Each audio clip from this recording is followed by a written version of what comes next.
3 weeks ago, nobody outside Cape Verde could tell you his name.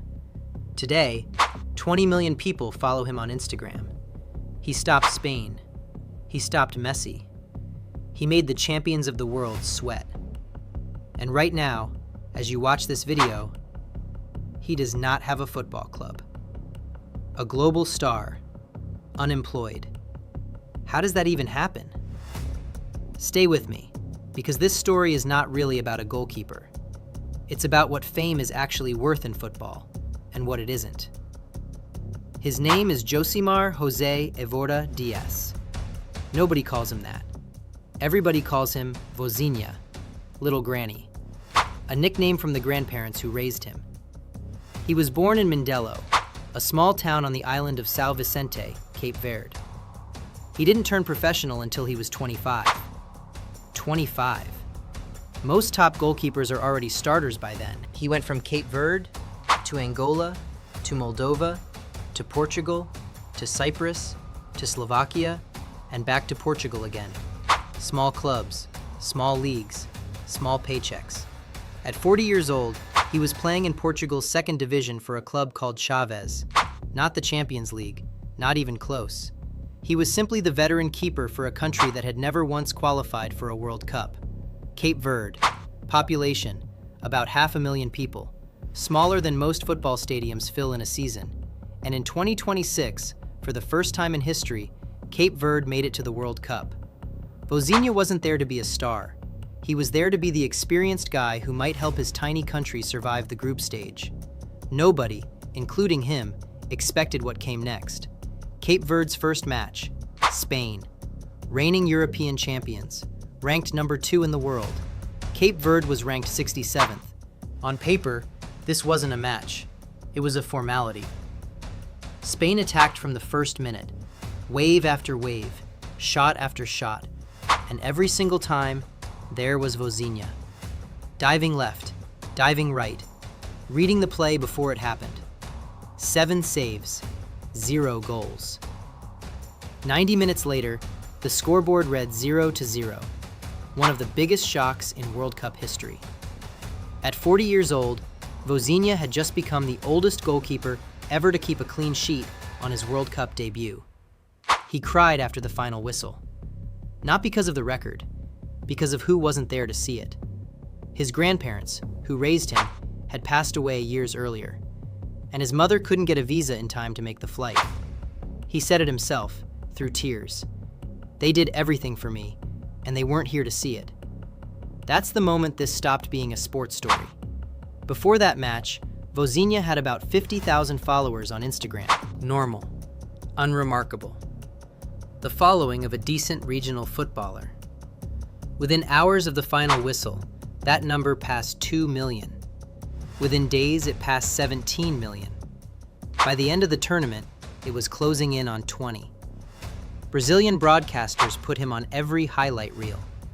Fans who had never watched a Cape Verde match in their lives were suddenly obsessed with him. Even politicians got involved. A US congressman personally stepped in to help get Vozinha's mother a visa in time for Cape Verde's next match. She made it.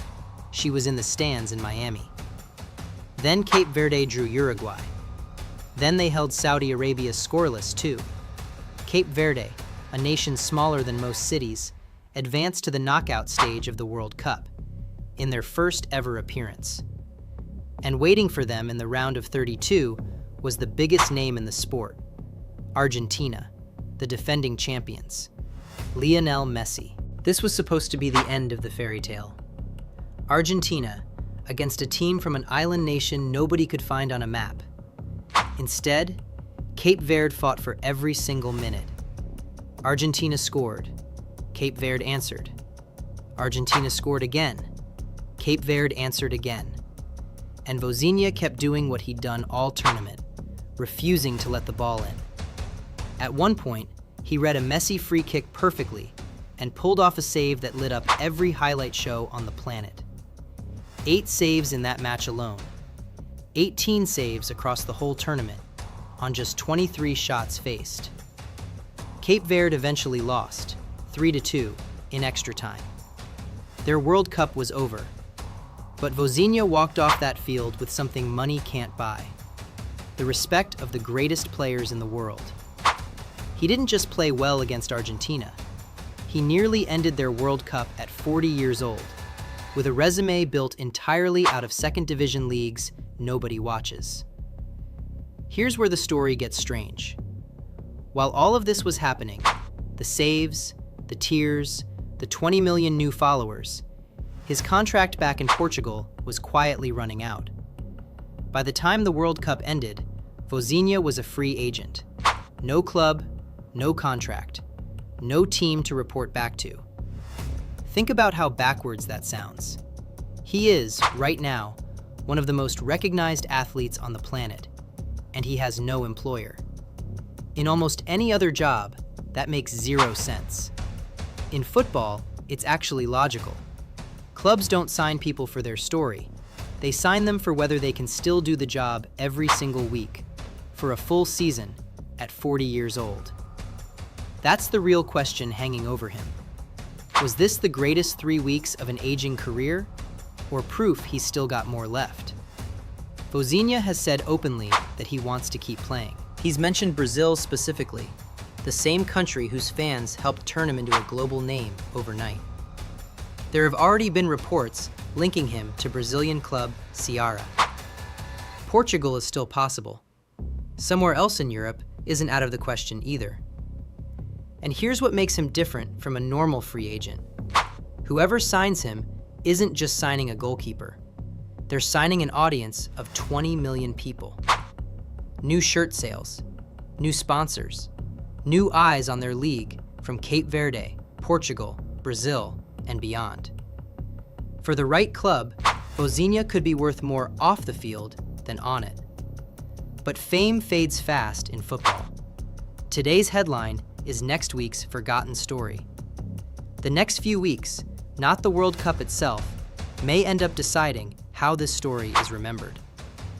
3 weeks ago, Vozinha was a 40-year-old backup nobody had heard of. Today, he's made Messi's team sweat, brought a nation of 500,000 people to tears, and built a following most A-list footballers would envy. And he still doesn't know where he'll be playing next season. So here's the question. If you were running a football club right now, would you sign a 40-year-old goalkeeper with 20 million followers? Drop your answer below. Brazil, Portugal, or somewhere nobody's expecting. And subscribe, because next, we're ranking the clubs that should be calling Vozinha's agent right now. See you in the next one.